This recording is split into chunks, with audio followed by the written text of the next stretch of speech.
Hi friends, എല്ലാ കൂട്ടുകാർക്കും ഷിം ബ്ലോഗ്സിലേക്ക് വീണ്ടും സ്വാഗതം. ഇതൊരു പഴയ ബ്ലോഗാട്ടോ. പഴയ ബ്ലോഗ് എന്ന് പറഞ്ഞാൽ ഒരുപാട് പഴക്കമുള്ളൊന്നുമല്ല. കൊറോണയൊക്കെ വരുന്നതിന് മുമ്പായിട്ട് എടുത്തു വെച്ചിരുന്നൊരു വ്ളോഗായിരുന്നു. കൊറോണയൊക്കെ ആയതുകൊണ്ട് ഇത് നിങ്ങളുമായിട്ട് ഷെയർ ചെയ്യാൻ സാധിച്ചില്ല. ഇപ്പോൾ ഒരു കറക്റ്റ് സമയമാണെന്ന് വിചാരിക്കുന്നു. കുവൈത്ത് സാധാരണ നിലയിലേക്ക് ഇങ്ങനെ വന്നുകൊണ്ടിരിക്കുകയാണ്. പതിയെ പതിയെ ഷോപ്പിംഗ് മാളുകളും ബിസിനസ് സ്ഥാപനങ്ങളൊക്കെ ഇങ്ങനെ ഓപ്പൺ ചെയ്ത് വരുന്ന ഒരു സമയമാണ്. ആ ഒരു സമയത്ത് ഇത് നിങ്ങളുമായിട്ട് ഷെയർ ചെയ്യുകയാണ്. ഞങ്ങളിപ്പോൾ കുവൈറ്റ് സിറ്റിയിലേക്ക് പോയിക്കൊണ്ടിരിക്കുകയാണ്. കുവൈറ്റ് സിറ്റിയിൽ ചെന്നിട്ട് ഒന്ന് രണ്ട് പരിപാടികളൊക്കെ ഉണ്ടായിരുന്നു. അതിന് വേണ്ടിയിട്ട് നമ്മൾ പോയതായിരുന്നു കുവൈറ്റ് സിറ്റിയിൽ. എൻ്റെ കൂടെ മുസ്തഫ ഉണ്ട്. മുസ്തഫ ഒരു ആർട്ടിസ്റ്റാണ്. ഓൾറെഡി നിങ്ങൾക്ക് അറിയാവുന്നതാണ്. എൻ്റെ വീഡിയോയിൽ ഇതിനു മുമ്പ് പരിചയപ്പെടുത്തിയിരുന്നു. ഇന്നൊരു വെള്ളിയാഴ്ച കേട്ടോ. വെള്ളിയാഴ്ചയാണ് ഞങ്ങൾ ഇപ്പോൾ കുവൈറ്റ് സിറ്റിയിലേക്ക് പോകുന്നത്.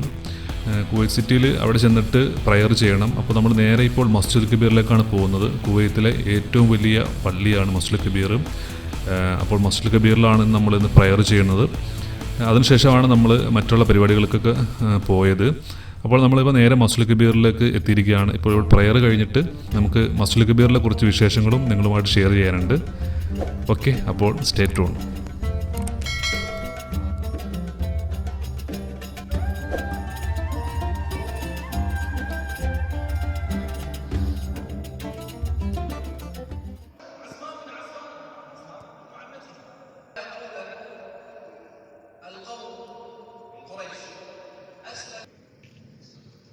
കുവൈത്തിലെ ഏറ്റവും വലിയതും ഔദ്യോഗികമായിട്ടുള്ള ഒരു മസ്ജിദാണ് ഈ ഒരു മസ്ജിദുൽ കബീർ, അതായത് ഗ്രാൻഡ് മോസ്ക്.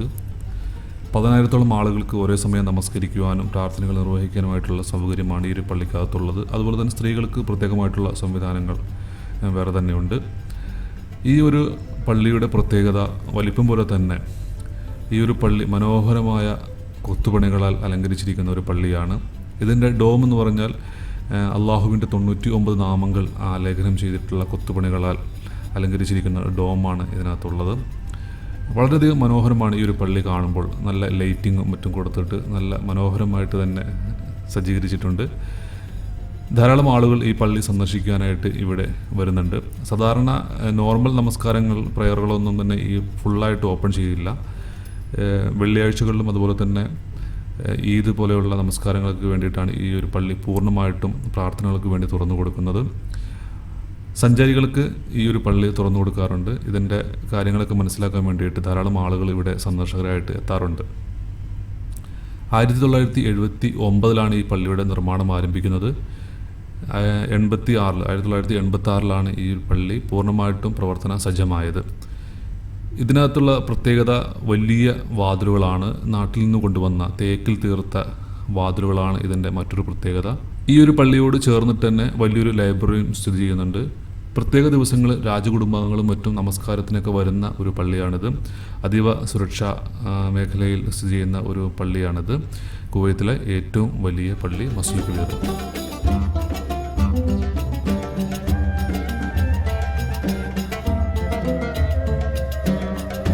അങ്ങനെ നമസ്കാരം എല്ലാം കഴിഞ്ഞു. ഞങ്ങൾക്കിനി എന്തെങ്കിലും ഭക്ഷണം കഴിക്കണമല്ലോ. അപ്പോൾ അതിന് വേണ്ടിയിട്ട് ഞങ്ങളിപ്പോൾ ഉടുപ്പി റെസ്റ്റോറൻറ്റിൽ കയറിയിരിക്കുകയാണ്. ഒരു താലി കഴിക്കണം.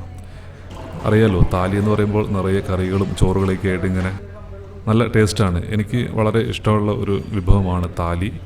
സാധാരണ വെജിറ്റേറിയൻ എന്തെങ്കിലും കഴിക്കണമെന്ന് തോന്നുമ്പോൾ ഇതുപോലെ ഉടുപ്പിയിൽ വന്നിട്ട് ഇതുപോലെ താലി കഴിക്കാറാണ് പതിവ്. ഞങ്ങളിപ്പോൾ കുവൈറ്റ് സിറ്റിയിൽ ഷറക്കിലുള്ള ഉടുപ്പി റെസ്റ്റോറൻറ്റിലാണ്. ഇവിടെ ഇപ്പോൾ താലി കഴിച്ചുകൊണ്ടിരിക്കുകയാണ്. കണ്ടില്ലേ, താലി എന്ന് പറഞ്ഞാൽ ഒരു ഒന്നൊന്നര താലിയാണ്. അതിനകത്ത് രസമുണ്ട്, സാമ്പാർ, പയർ. എനിക്ക് പേരൊന്നറിയില്ല, ഈ കറികളുടെ പേരൊക്കെ അറിയില്ല. എന്തായാലും ഞാൻ കുറേ നാൾ മുമ്പ് തന്നെ ഇവിടെ ഉടുപ്പിൽ പോവുകയാണെങ്കിൽ താലിയാണ് കൂടുതൽ കഴിക്കാറ്.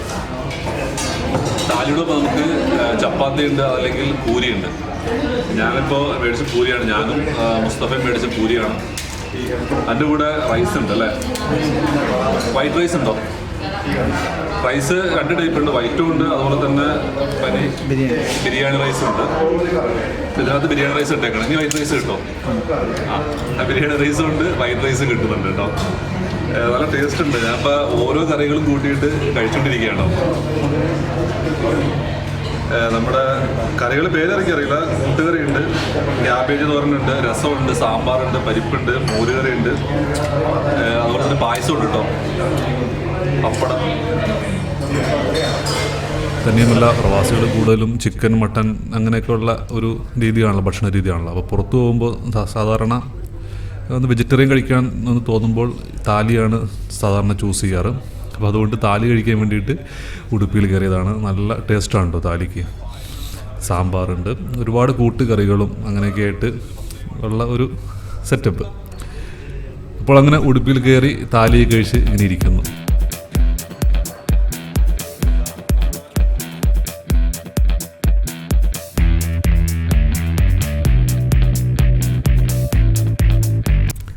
ഭക്ഷണം കഴിച്ചതിന് ശേഷം ഞങ്ങൾ നേരെ പോയത് ദാർ അൽ അസാർ ഇസ്ലാമിക് മ്യൂസിയം കാണാൻ വേണ്ടിയിട്ടാണ്. അതിൻ്റെ കാഴ്ചകൾ ഞാൻ ഓൾറെഡി എൻ്റെ ഒരു വീഡിയോയിൽ അപ്ലോഡ് ചെയ്തിട്ടുണ്ട്. അപ്പോൾ കാണാത്തവർ ഉണ്ടെന്നുണ്ടെങ്കിൽ ഈ കാണുന്ന ലിങ്കിൽ ക്ലിക്ക് ചെയ്തിട്ടുണ്ടെങ്കിൽ അതിൻ്റെ വീഡിയോസുകൾ കാണാവുന്നതാണ്. ദാർ അൽ അസാർ മ്യൂസിയത്തിൻ്റെ മനോഹരമായിട്ടുള്ള കുറേ കാഴ്ചകളും വിശേഷങ്ങളൊക്കെ അതിനകത്തുണ്ട്. അപ്പോൾ കാണാത്തവർ പോയി കാണുക.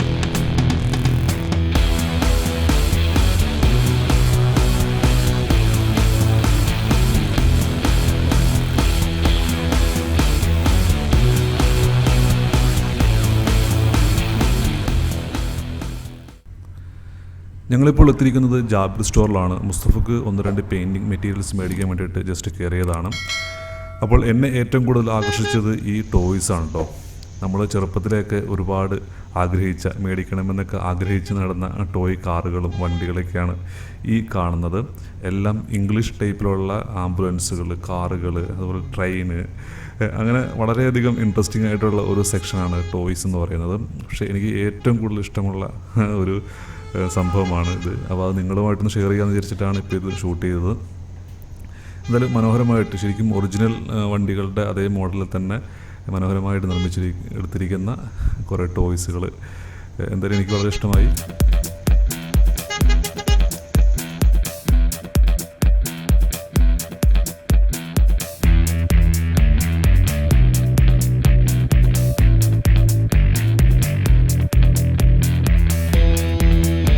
ടോയ് കാറുകൾ മാത്രമല്ല കേട്ടോ, ഇതേപോലുള്ള ചെറിയ ചെറിയ ബാഗുകൾ, കളിക്കാനായിട്ട് ഉപയോഗിക്കുന്ന ബാഗുകൾ, അതുപോലെ തന്നെ office accessories, camera accessories, electronics, അങ്ങനെ ഒരുപാട് സാധനങ്ങളൊക്കെ വിൽക്കുന്ന ഒരു സ്റ്റോറാണ് അൽ ജാബിർ.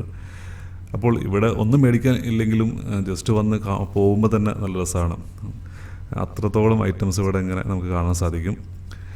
എന്തായാലും ഇത്രയൊക്കെയുള്ള വിശേഷങ്ങൾ ഇന്നത്തെ വീഡിയോയോട് അവസാനിപ്പിക്കുകയാണ്.